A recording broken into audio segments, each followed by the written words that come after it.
Hello and good morning, good afternoon. We're excited to get rocking and rolling today. We're going to be talking about every rep is an inside sales rep, emerging competencies for the virtual selling world. I'm going to allow Jim to introduce himself here in just a minute. But before we do that, we're going to allow for a couple of the stragglers to jump in. We like to do this each week, just a couple. I know people are getting done with meetings. So we're going to play a quick customer spotlight from InsideSales.com of Log Me In, and then we'll get cracking.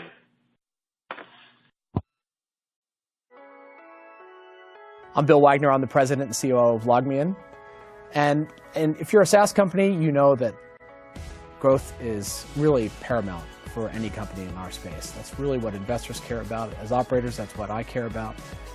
And inside sales has been a big part of our growth over the last few years.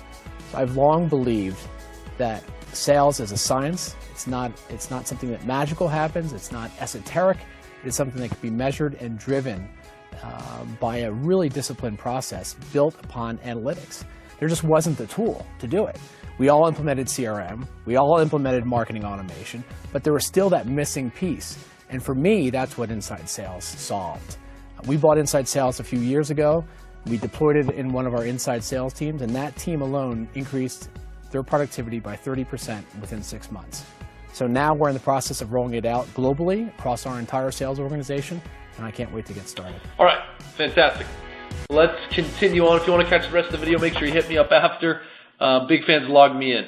So one plug here briefly, our Sales Acceleration podcast runs every Monday and Thursday. Go to InsideSales.com podcast to subscribe. Hear the latest and greatest, all things marketing, sales, and sales operations. If you'd like to be a guest or if you know someone who would, make sure you contact us at podcast@InsideSales.com.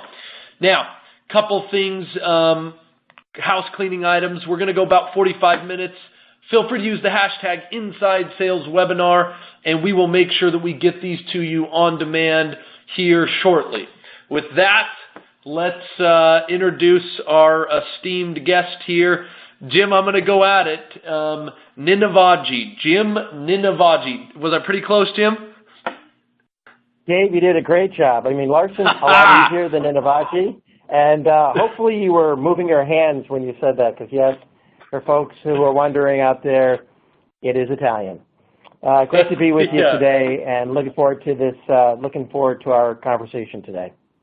Yeah, well, appreciate you joining. Now, Jim is the SVP of Business Development at BrainShark, doing a lot of great stuff over there at BrainShark. So we appreciate you joining, Jim. And then I run what we call Inside Sales Labs. That is our research and best practice arm here at InsideSales.com. I think I speak for Jim and myself. We will be offended if you do not add us on LinkedIn or Twitter or Facebook to keep the conversation going. But today we want to jump in and we want to talk sales. We want to talk sales enablement. We want to talk sales productivity. And this is going to be a little different structure. We've got kind of a format around kind of more of a fireside chat between Jim and I. We want to make this as interactive as possible.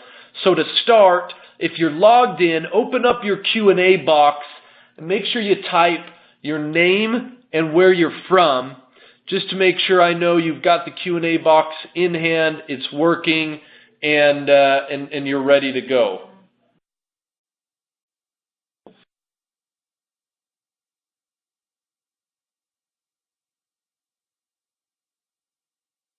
Good.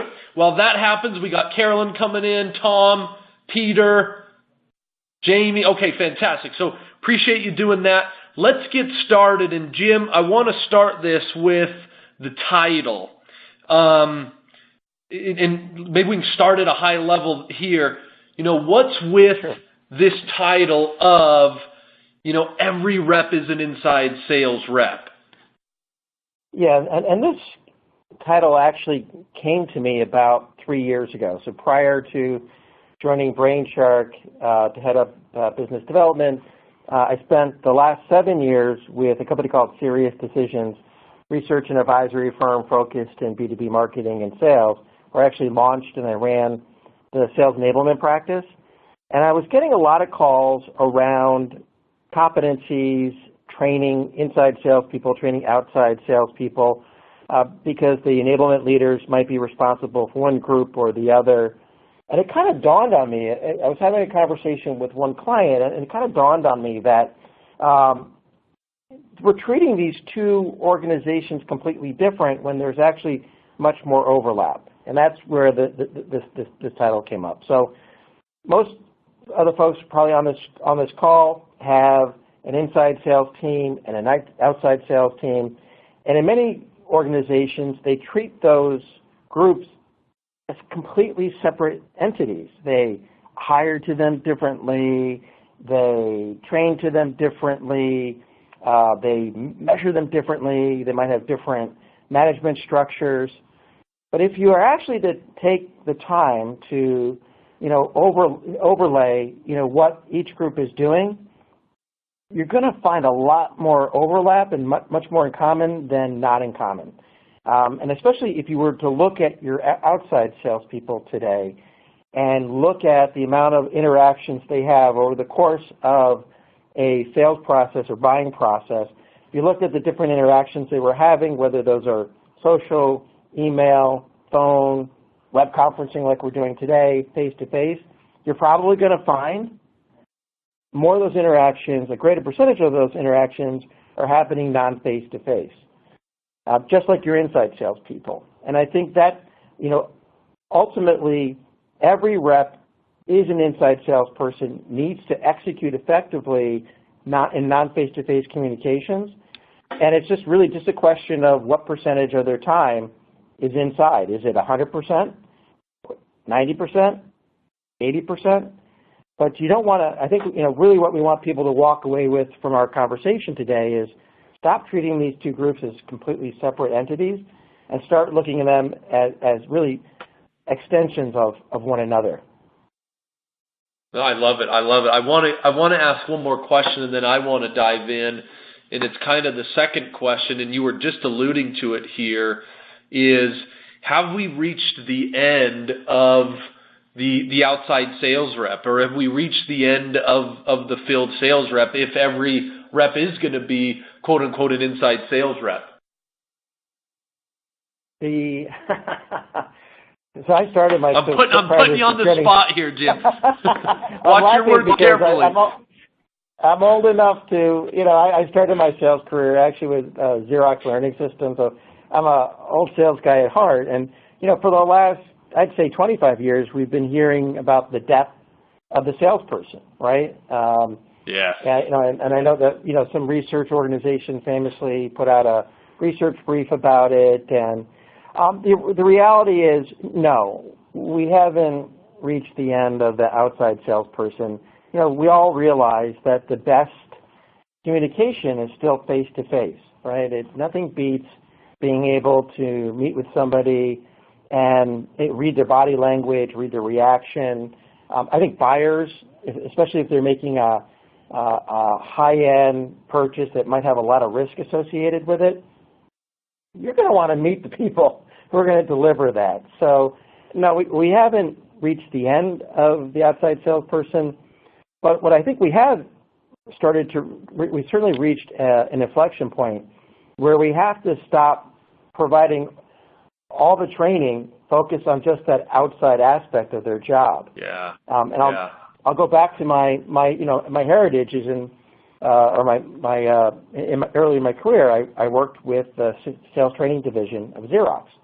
I was selling professional selling skills with the program. It was kind of the cornerstone face-to-face selling program. And a lot of programs that you see out there today have their DNA in that program. And it amazes me that here we are 25, 30 years later, right? And that training that we're providing to our outside reps, it's assuming that the salesperson is spending all their time face-to-face, as opposed to, recognizing the fact that, hey, salespeople today are probably interacting with their buyers more often than not in a non-face-to-face. We got to figure out a way that our salespeople are selling value, because you still got to sell value, whether they're face-to-face or non-face-to-face. So I think that's what's going to change. You're going to stop seeing a complete focus on that face-to-face aspect of what an outside salesperson does, and you're going to start to see, and this is where the learning from the inside reps comes in, that training and focus on those skills required to be an effective inside salesperson. Yeah, so let me follow it up with this. I wonder what your take is on the idea of, and we just put a poll question up there. I'd love to get the audience's kind of feedback on, their sales force and how it looks inside and outside. And we're going to kind of dive into this idea on inside in just a second. But Jim, are you starting to see then that there is, let's almost change the name, because truthfully, 65% of a rep's time, even if they are a field rep, is spent doing inside sales, quote unquote, remote sales work. So because of this emergence into this hybrid rep, we then have to change the language and the training and the enablement, et cetera. Do you see it moving? I mean, that's kind of where this is all going, with the idea that every sales rep is basically an inside rep. Yeah, and I think that's, if I'm a sales enablement leader, I'm going to stop looking at these groups as separate groups, and I'm just going to be looking at the outside group as a slight extension to what my inside reps are doing. So, and I think, I would ask anybody on this call today who has responsibility for training their outside salespeople, how often are you giving them help in interacting with buyers on social, interacting with buyers via email, interacting with buyers over the phone?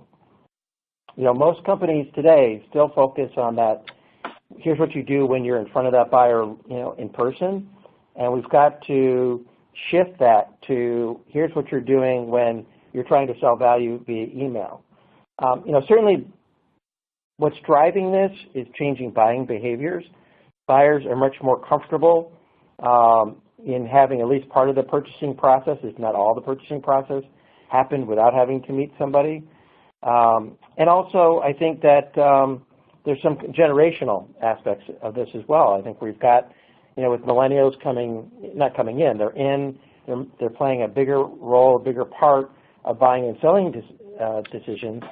And, they're very comfortable having those virtual conversations. And we're going to have to address that from a training and a competency perspective. Interesting. Well, I wanted to flash here the results of the poll and kind of get your quick opinion. So if you can see that, Jim, had a couple hundred people respond, and it looks like you've got the two ends, right? Currently, there's most people either have more of a predominant outside sales team, or you can see down there at the bottom, they've got predominantly an inside sales team. The middle ground is significantly lower. And thoughts on that? Are surprised that that's kind of the way it currently is breaking out? I think, no, I'm not actually surprised, because I think that, if we had done this 5 years ago, it would have looked very different. We would have seen, fewer companies having any outside presence, and most of it predominantly still being done by an outside field force. So what we're seeing here, what's being reflected in this poll, is the evolution of the modern sales organization as it moves from a purely outside, or in some cases purely inside, to one that really is a hybrid approach, where you have a blended approach. And that could be, we start the customer relationship with an outside, rep, and then we migrate that relationship to manage it, to grow it, to nurture it with an inside salesperson, because frankly it's more cost effective to do that, and it makes it a lot easier from being able to connect with that buyer on a more regular basis. Folks tend to be more available for doing conference calls than they are to do face-to-face calls. So I'm not surprised. Not surprised by this. I think it's a reflection of what's happening out there as a whole in the marketplace. Yeah, I've got a handful of people here, Andrew, Terry, Jennifer, saying, even though we did select, we've got predominantly inside, they're mentioning in their comments here that they do play kind of that hybrid role where 80% of the sale is done remote, but 20% they may visit them once or twice. And so they're kind of indicating that this hybrid role is coming on board. I'd love for everyone else to chime in if you can as we move on. Do your inside sales reps play that hybrid role? Do they actually have some face-to-face interactions, or do they play 100% remote sales? Again, it looked like a handful of you had already commented and said, yes, they did play that kind of hybrid role. So, Jim, I want to dive a little bit deeper into this. So we've kind of set the stage here and said, look, this hybrid movement is more coming about here. Call it inside, call it virtual, call it remote. We're all doing a little bit of inside and potentially a little bit of outside as we move towards this hybrid role. We're seeing this change happening. What does that mean for the structure of organizations and the way in which we organize our sales teams? Do you think we're going to see significant structural changes as we move to this more quote-unquote hybrid model? Yeah, I think what you're going to see is a blended structure. I think right now you'll have organizations where you've got a VP of inside sales and then you've got a VP of field force, and I'm not sure in the future you really need that, as opposed to saying, hey, I'll have a VP of West, Central, and East, and it's both inside and outside. Again, if we agree that our inside and outside reps have more in common in terms of their jobs than less in common, then you really have to question, do we need two separate organizations to support basically two identical functions, right, with slight differences. So I think that's, I think you'll start to see an end of that clear bifurcation of the inside and the outside sales structure. And I also think from a measurement perspective, from how we are measuring those teams and how we're compensating those teams, you'll start to see more rather than less in common across the groups. I wonder if you'll then see, and we kind of have played with this here, where, rather than having, just a field team and an inside team, I like that. You may get rid of that clear denomination, and you'll just have some more remote offices or remote areas, if you will, where you'll have a handful of reps that, again, play this hybrid role. We've kind of gone to that. So we've got the headquarters here in Salt Lake City, Utah, and then we've got a hub of inside reps, if you will, in Boston, but they play a hybrid role. And then we've got some reps in California that are also inside, but they play kind of that hybrid role. So we're starting to kind of move that way ourselves, where we delineate less this very stringent inside versus outside, but we kind of merge them together. Do you see one of the big things as a follow-up, one of the things that differentiates inside and outside is typically the deal size or the segment that people attack? Do you believe that inside then will start to be able to take on these bigger deals, meaning $1 million, $500,000, $1.5 million type dollar deals, or there'll be this hybrid role and that's how you'll close them? I think it depends on what you're selling. So I think in some cases, you could be selling $1 million deal, but the solution you're selling is pretty straightforward. I used to work, I mentioned I worked for a training company, and we had an inside sales team located in upstate New York, and they were closing, and this is going back 10 years ago, they were closing $1 million, $2 million deals because what they were selling was fairly straightforward. We were a known entity in the marketplace. And the buyers basically dictated, hey, I don't need to have somebody, meet me at my office. So I do think that, yeah, if you are selling, as long as what you're selling is, I think, fairly straightforward, I won't say transactional, but fairly straightforward, the deal size isn't going to dictate whether it's an outside or an inside interaction. I think what does dictate that is complexity of the buying process. Are there lots of folks that need to be involved in that buying process, and do they need to feel that they need to meet somebody in order to gain that trust that they're looking for?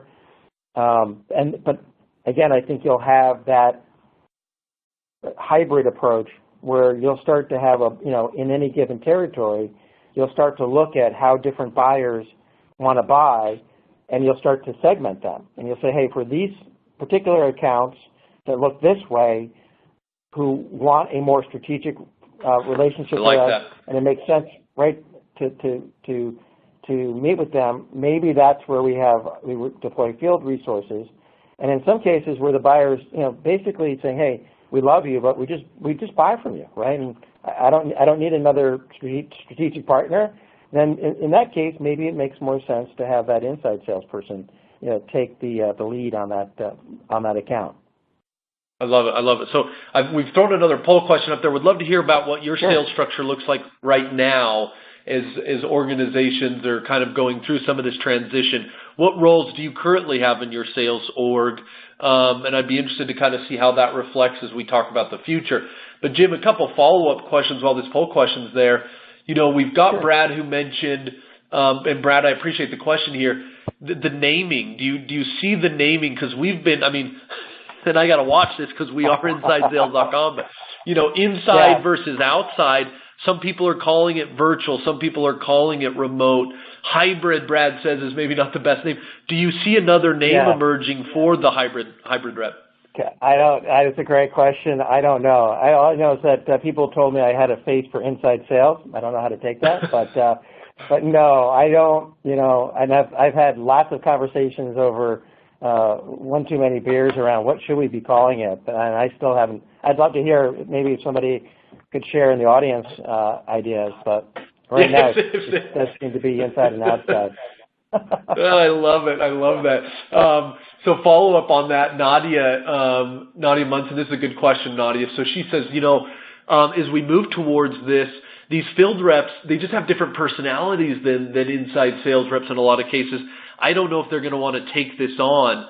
Do you see this being a challenge? My 2 cents is it's something that's kind of naturally happening. I'm thinking of like the Blockbuster and Netflix disruption, right? It's, if you tell an inside sales or an outside sales rep right now, they have to be a lowly inside sales rep, they're probably going to be offended. But if you just note to them and say, hey, did you realize that 70% of your time you're basically selling inside, meaning remote presentations, phone calls, email, why don't we just kind of go with what's working and let's build more enablement and structure and best practices around that and not expect you and not give you a budget to fly around haphazardly, Any thoughts on coaching someone through that transition?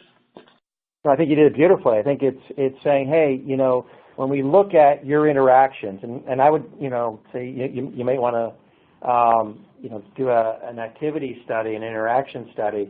He said, look, if we look at the amount of time that you're interacting with buyers or the percentage of interactions over the course of a sales process, look, guys and gals, it is, 80% of our interactions are happening phone, face-to-face, over the web, in non-face-to-face, just like our inside salespeople, except in their case, it's 100%. But I think we're not asking them to become an inside salesperson because there's that, and I do think that they're from a personality or behaviors or attribute perspective, there might be some significant differences in, how I get job satisfaction, because I think that's really the big thing. I might need, I know I do, I need that love from the buyer, that face-to-face. I like to be in front of them. I like to present. You can't see me right now, but I'm using my hands a lot. I like to be in front of people. I know other folks who they just love, being on the phone, love being on a web conference, don't like to travel. That's probably, they don't like to travel. They don't either like to get on a plane or they don't like to get stuck in traffic. They like to have that, I come to the office every day. I'm still selling. That doesn't change. I'm still hunting or farming or whatever you want to call it, but I'm just doing it in a slightly different way that matches up with my personal, drivers.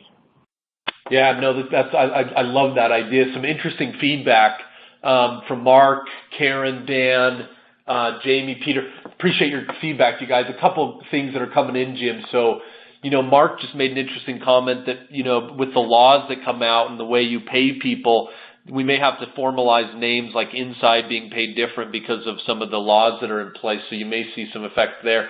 I thought Karen's was interesting about your naming question. She came out and said, "Can't we just go back to sales?" do we have to be all fancy? So Karen, I appreciate that. I like it. Let's look at these results real quick, Jim. So people that are, the current roles they're using, again, you're seeing the domination again by inside and outside, and I think that blend, that's why that blend, I think this slide right here is showing, I think, to your exact point. I mean, we've now mimicked kind of the inside-outside role there, and so there's just got to be overlap. I mean, it's that split. I feel like that's pretty insightful. Those are the roles we have, the predominant roles, and therefore those are the roles that are going to continue forward in the way we've probably kind of laid out. Yeah, and I think we want to look for the ability to gain efficiencies in how we hire, train, and develop folks. And that's, because if I'm the sales enablement leader, that's probably one of my biggest challenges is how do I enable, how do I train all these different roles and functions. Okay, we got to move on based on time here. I get stuck, but some good comments here. So Patrick, do you know this, Jim? Patrick, he's calling me out a little bit here because he's right. We did a study, but it's been multiple years ago, where we found that outside sales reps, it was actually 64% of their time was spent doing quote-unquote remote selling. He's heard some different numbers. Have you heard a stat on that around, field reps' time spent doing inside work? Yeah, I don't know that I haven't seen a definitive study, but I've done some. What I would tell, I always tell people, stats don't mean anything. I could tell you it's 57 degrees. The average temperature in the United States today is 57 degrees, but that's not how you should dress, right? You want to go outside and see what the temperature is in your own backyard. So I would say look at your own organization and look at and do a study for your own reps to figure out how much of their time is actually spent in face-to-face activities versus non-face-to-face. In some cases, it may be you're right. 40%. Right. But I can tell you for our company at BrainShark, it's definitely probably closer to 30 to 20% of the outside reps' time is spent actually out with buyers. The rest is with the rest of the selling. A predominant amount of the selling is happening not face-to-face. Is remote. So you're more in that 80 number. So Patrick, I'll see if I can get you that older study. I'll see if we can't figure out if there is a general. But I love Jim's idea of making it tight. Interesting, Jim. Again, a lot of people are commenting online here. A lot of, again, customer-driven. A lot of customers don't want to spend the time to do face-to-face. So it aligns with staying home. It'll be interesting because, again, I believe they're right. Customers do often drive this with their buying behavior. So it'll be interesting to see this. Again, you've got a handful of people. Brad is saying, Jim, you should consider just the name consultants. So you may have 10 or 15 ideas, Jim, for you as we move forward. Let's hit this next question, you guys, but really appreciate the feedback, Brad, Curtis, Chris, Patrick. Great comments here. Want to go a couple steps deeper now into this hybrid role. What are the competencies that these new reps are going to need in order to succeed? Because, again, we're not just field reps, potentially. We're not just telesales reps. We're strategic account-based sales reps, targeted accounts potentially. It's this weird hybrid again. What are the competencies we need to be thinking about as we move into that structure? Yeah, and when I look at competence, and I'm going to use, because competencies is a loaded word. When I think of competencies, I think of what skills are required to do your job. So you have good writing skills, presentation skills, virtual presentation skills, phone skills, all that kind of stuff. Knowledge, product knowledge, competitive knowledge, knowledge of my buyer, and then behaviors. What are those? I want somebody who is competitive or who is goal-oriented or who is driven. And I think, I would say that the competencies required, or the end result of those competencies, should be that every interaction that we have with a buyer leaves that buyer feeling that they got their money's worth, that was a good interaction. So going back 30 years ago, I have a training manual from 1940. It's a Coca-Cola sales training manual. So all that interaction happened face-to-face, right? And it's the coolest thing. They used film back then. They used audio back then. But they were preparing the rep for what was always going to be a face-to-face interaction. But the goal was make sure that Coca-Cola salesperson shows up with the right skills, the right knowledge, and the right behaviors so that they represent that company in the best way, and that they can get that customer to buy and sell more Coca-Cola. So that hasn't changed. We want to start with the end in mind, which is, whether that interaction is happening via social, via email, via phone, via web conferencing, or face-to-face, we want to make sure that buyer feels that the salesperson on the other end of that line or the end of that keyboard or sitting across from them at that table is knowledgeable, is using their time well, is asking the right questions, right? So the competencies don't change, but the application of those competencies does. So I would, again, start to look at, for your outside salespeople, what are you doing to develop the competencies required to have those virtual conversations? How many companies are doing email selling? I don't know a lot of companies that are training their reps on how to use email effectively. So that's the emerging competencies I think that we are missing in the it's funny, space. Jim, because we've kind of let those things, phone sales training, how to leave a voice message, right? Or how to use, even how to use social. That's at the moment. I feel like most of that is talked around our sales development teams. Those lower, quote unquote, lower level people who just set appointments. Well, that's changing. I mean, I'm with you. Email and voicemail training and social training.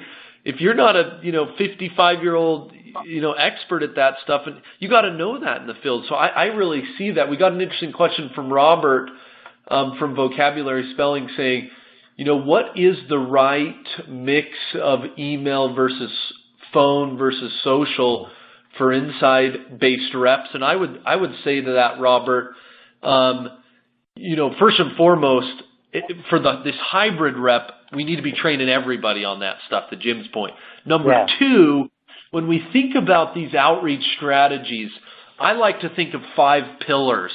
And the problem we have is we fall in love with one of them.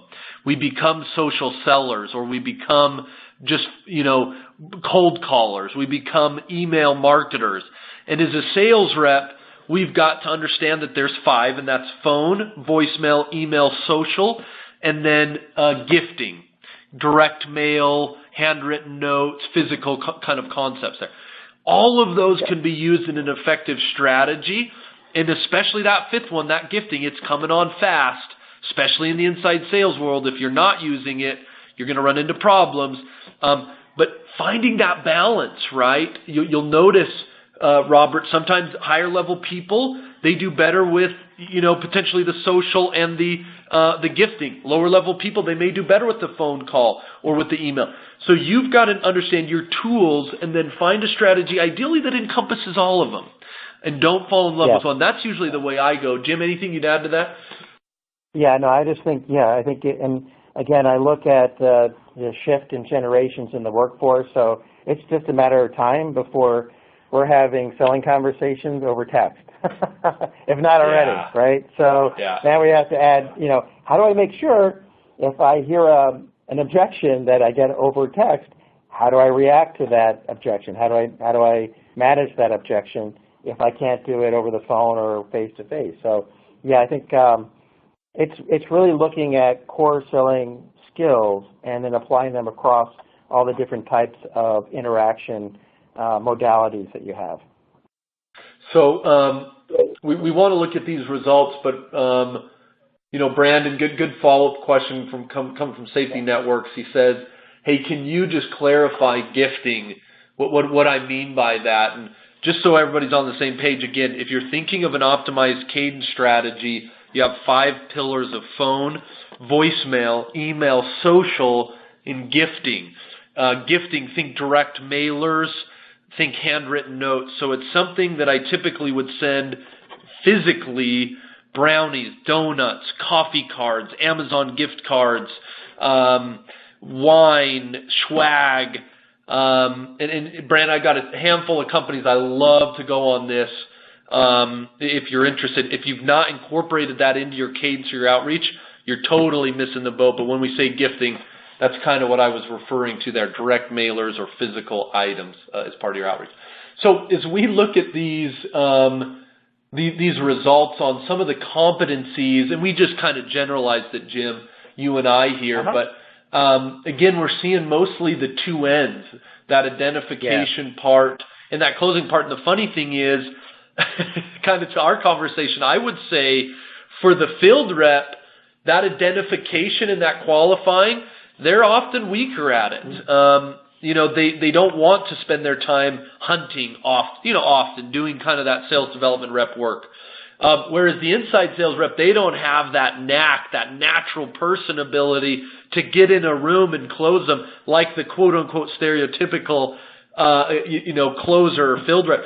So again, I think you got to get these mergence of, we've got to get one skill set to one group and the other skill set to the other group.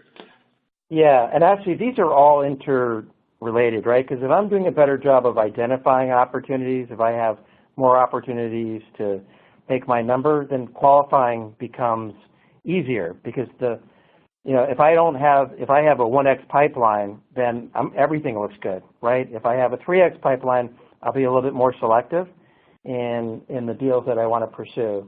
And then the closing part, closing is just, if you're doing the rest of the funnel correctly, closing happens. A lack of closing is typically a symptom of a problem up the funnel. It's typically not the problem itself. That's right. Yeah, fair point. That's right. Sometimes we leave that to the very last moment, but you set that up at the beginning. So we got just a couple more points here, and then we'll wrap this up. Sure. But again, audience, continue to throw the questions out. Love to grab those. So we've hit kind of the structure. We've hit a little bit on this competency/enable. Now we want to go in tools and technology. As we move forward, there has been a differing of tool sets between outside and inside. How do you see the tool sets aligning? Do you see certain tool sets becoming more important? How would you coach people to start thinking about this? Yeah, so 2 words: Brainshark and InsideSales.com. That's it. That's all you need to know. That's right. Oh, good setup and knockdown. If you didn't hear that, there you go. Drop the mic. We're done. There you go. No, I think when you think of the sales stack, you think of the core of that sales stack has been CRM or Salesforce automation, whichever you want to call it. But it's Salesforce.com or Dynamics or Oracle on demand, and that's not going away. But the sales stack of the future is it will recognize that to make sales people more productive, both inside and outside, it's all about pointing them. I kind of look at it from 4 areas. Where should I be calling next? What's my next best activity? Who should I be calling? How should I be interacting with them? So the technology stack of the future will drive how that interaction should happen, whether it's email or phone or a gifting or face-to-face. What I should be saying, what I should be sharing, what should I be positioning? And then lastly, how I should be doing it. And, how do I make sure that I'm actually ready to have that conversation? So when you look at, when I was, I'm going to sound like an old guy here, but early in my career I was told, either be in front of a buyer or be doing something to get in front of a buyer. And that's the sales stack of the future. That's what it's going to be all about. It's, where do I call, how do I call, what do I say, and how do I say it? That's the sales stack of the future. And there's a lot, we can talk about technology. I don't want to talk, specific platforms, but those are the questions that your sales stack needs to answer.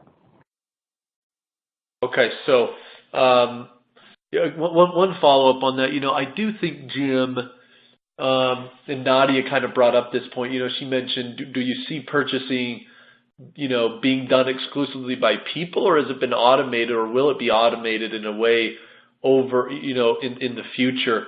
I don't think you're going to see a change in that, but you're going to think of it like Iron Man. I mean, people still have to drive the suit, but the suit becomes more and more spectacular so that you can make decisions easier and you can fly and do whatever else that super Iron Man guy does. But I love the idea right now of, and you mentioned CRM first, Jim. I think you've got to start thinking about being enabled rather than enabling. So as a sales rep, I hate using CRM. I'll just say it. I sell often, and I hate it because I feel like I'm enabling it. It's not really enabling me that much. And we do have to get to a place where, think of it like a command center, or again the Iron Man suit, where I sit down and I may push in a couple interactions, but it's enabling me real time, and it becomes a must-have tool rather than a must-use, meaning my manager forces me to use it. And so that has got to change as we move into some of this predictive world. Now, we put a quick poll question up on there just to kind of have you think. You might have to scroll a little bit. We tried to throw 10 categories, more than 10, like we tried to get down to 5 or 10, but it was more like 20. Some of the different enablement tools you may want to use or you may use as we think about the future of technology. And so you can kind of play around with that. Again, we didn't want to get too much into the idea of which technologies, but I do think it's interesting potentially to see what technologies people are using. So you can kind of fill out some of that as we go. We may come back to that in 1 second. I want to kind of put out, while we have this, I'm going to ask you the last question. Sure. And while people are kind of filling this out, as we think about the next step, as we think about moving forward, how would somebody kind of start to action some of the information you've talked about, Jim, around whether it's structure, enablement, or inside, outside? Where would you push them to get moving so that they can successfully kind of cope with this change? So I would start with that. We were discussing it earlier. Mapping, the types of interactions your reps are having through the course of the sales process or buying process. So it starts with having a good understanding of the buying process. What are the typical steps your buyer is going through as they go from status quo to committing to a decision, to looking at solutions, to making the decision, all the steps in between, and then the different roles and responsibilities that are coming and going throughout the buying process. And then what are the typical interactions that we're having with that at that point. And then on top of that, you actually want to look at, do it kind of a activity study, if you will, and look at, specifically with your outside salespeople, what percentage of the interactions that they're having over the course of a sales process were face-to-face, and what percentage were over the phone or via email, and at what point. A lot of the, I'll call quote-unquote heavy selling is happening in non-face-to-face modes. At the end of the quarter, everybody's on the phone trying to close business. And then from there, so that's a good place to start, because that'll give you a sense of, hey, what kind of conversations are reps having, not only from a value perspective and what value does that particular buyer want at that particular point in the buying process, but how are we delivering that message? What's the modality? And then from there, you can build out a competency map, and you can start to build out, what skills and knowledge are required in order for our salesperson to have a great interaction, no matter how it's happening. And then from there, you can build out, basically a foundation, of competencies that cut across pretty much the entire sales organization. Because if I'm interacting with a buyer via email, it doesn't really matter if I'm 100% inside or 80% inside. I'm still interacting with that buyer via email, and I better have the competencies needed in order to really maximize that interaction. That's where I would start. Yeah, no, I think those are wise words. So it's getting close to time to wrap up. I'm flashing here just real quick the results on the kind of enablement, what people expect to use just this year. probably not a ton of surprises. Social is dominating. I mean, certainly social and CRM. I think people are starting to pick that up. LinkedIn is becoming a can't live without type of tool. And then, again, I was a little surprised at this pipeline management, but certainly the activity, the email and the call is still where a lot of people are going. That's fairly high. I'm surprised. The thing that jumped out to me the most, just looking over this quickly, Jim, was that kind of data and list services. I think it's something that we're overlooking, both that one and the intelligence where, I can see a lot of people aren't going for that, but if we're going to get serious about if we're going to get serious about sales, we got to have better data. We got to have better contact information. We got to have better trigger events. We got to be better enabled. That's got to be. We've got to double down and start figuring out if those tools aren't working. We need to find ones that do, because I think those are big misses that people are not using as we speak. Any quick thoughts on that? Yeah, well, I think the pipeline management being one of the higher results. That's because companies are trying to figure out, how do I forecast more effectively, and how do I use pipeline data to drive better behaviors by my salespeople. But that's pipeline data is rear view data, right? It's because it's data that's happened in the past, and what salespeople need is, where do I go now, where do I go tomorrow, or where do I go next week? And I'll come back to the where, how, and what is, where do I call next? How do they want to interact with me? And what do I say? And how do I make sure I'm prepared to say it? Yeah. I mean, I think you make a great point. We got Jeff. Thanks for chiming in, Jeff Cheney. He said, the problem with data and list services is that, the data is rarely clean. It just causes more work for our team. I think that puts the nail in the coffin. If these enablement tools don't really enable, they just cause more work, then it's not going to be used. But so those are two areas where we've just got to see some improvement in tools, capability, technology, predictive analytics, because I think Jeff is right. We just can't do that. We got Kate. I mean, a lot of comments coming in around data quality, around intelligence and data and list services. So an important part, but it's not really. It doesn't sound like it's quite up to snuff where people need it. It's just taking too much time. So, well, Jim, really appreciate the time. I know we're kind of getting to the end. I want everyone to throw in as many questions as you can. We've been answering most of them as they come in, but we'll answer just a couple more, and then we'll let Jim get back to his day job here. Is that okay, Jim? You still got just a couple minutes? I sure do, Gabe. Yeah, and I'm enjoying the conversation, and I hope folks are right, as well. So this one's interesting. It goes around the technology, but Brad's kind of talking about video and its place in the sales process, and this one's fairly hot. I think it's a hot conversation at the moment. Where do you see video playing a role here in the future? Yeah, that's funny. It's a great setup call for Brainshark, because that's, we do a lot of work with video. So I'll kind of take it from, how we see our clients using video. First, obviously, from an enablement perspective, learning today is happening, a lot of learning is happening via video. So it gives us the ability to deliver, micro bursts of learning where reps can see proper behaviors being modeled, right? And it's just more engaging. And the other area from a learning perspective where we're seeing video used more and more is peer-to-peer. So it's, having a salesperson talk about how they manage a particular objection, taking that video and then turning it into, I'll call it a learning object, something that can be, you can tag, find, you add some text to it and things like that to make it more engaging. But you're using at the base video.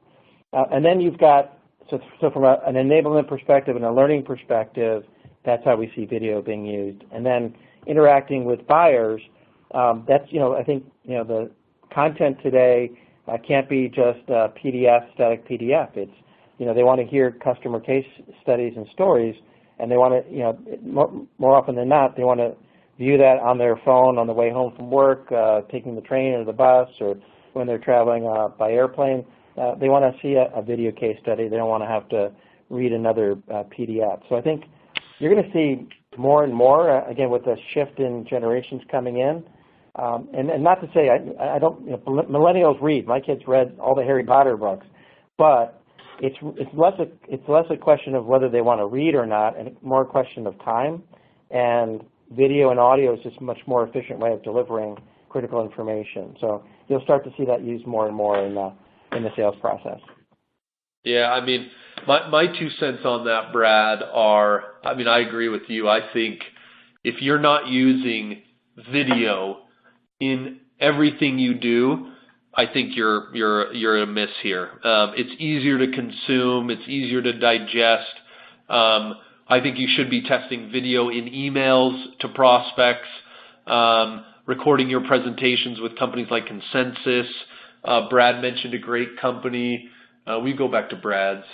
BombBomb.com. Yeah, BombBomb.com. They're good for kind of thinking about video in your marketing, in your sales. Jim brought up training. I mean, video is the way look, Facebook Live, pretty soon it'll probably be live stuff, but I just think that becomes way more engaging. And like Jim said, PDF, it's fine, but it's all about testing. And video, I think, is something you absolutely should be testing. We're doing quite a bit of it here at InsideSales.com. Couple other quick questions here.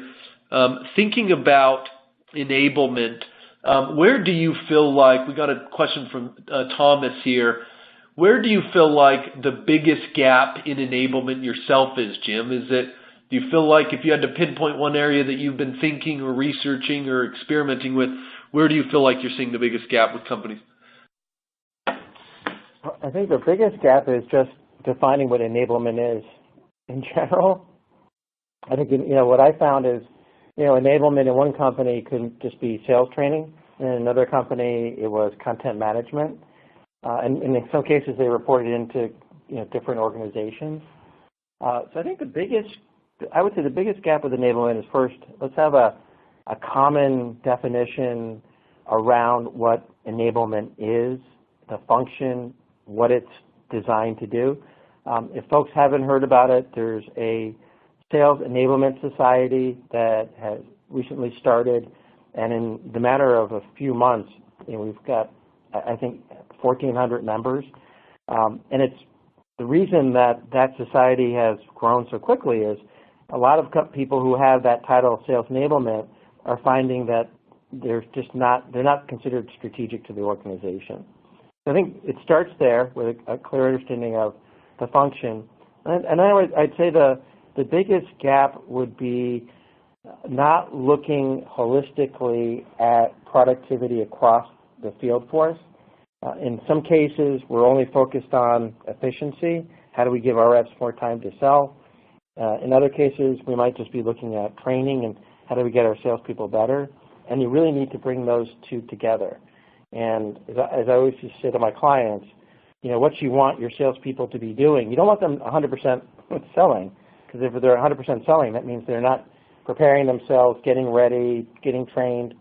So you want to make sure that your reps have a good mix of that face-to-face selling time, or interaction, I should say, not face-to-face, the times that they're interacting with buyers, phone, email, face-to-face, social. And then you want to look at the time that they're not spending with buyers, and that's the gap, because you want to make sure in those hours they're preparing, they're getting trained, they're getting better, they're sharpening the saw, instead of trying to fix a PowerPoint presentation, or filling out their expense reports, or trying to find out who I should be calling next, right? So that's the biggest gap is, we haven't reached 100% productivity in any organization, and I don't know if that's possible, but that's what we need to get to. Well, and I think we'll kind of wrap it up here, but the thing that makes me nervous, Jim, is before we can get to that ideal state where it is kind of Iron Man sales reps, right, where you've got this suit that's really enabling you, I think we're going to have to go through some rough waters, and people are commenting and experiencing it right now, right? I mean, We all want to be social sellers, but it's a huge waste of time. It's a huge waste of time writing all your own content, creating presentations, creating these videos that I just said are must-haves, cleaning your data, making sure you get accurate contact information. You bought it from somebody, but only 30% of it's accurate. Now you got to go find it on all these different free tools. So there's going to have to be some time, because I'm with you. It'd be nice to see people just selling and do what they do best, but I just don't see us there at the moment. We've got to get these tools to a different place. So anyways, great conversation, Jim. Really appreciate it. We'll wrap this up. There are some other questions, but I think we've got most of them. Again, you can contact us. Make sure you get your sales cadence templates, thinking about some of those cadence principles we talked about. And then also, BrainShark has a great offering here on some of their enablement benefits. Make sure you check that out. And lastly, I think, again, I speak for Jim and myself, we would be offended if you don't add us on LinkedIn, Facebook, Twitter. Would love to continue the conversation. It'd be interesting, Jim. One of the things I've been playing around with more is, I do love LinkedIn, but it's so limited in its capabilities that, and I say that with as much love as possible, that I've been playing more on Facebook. I think there's going to potentially be a fun movement in B2B on Facebook, but since we're just hypothesizing, I'm just throwing stuff out. Anyways, do grab Jim and I.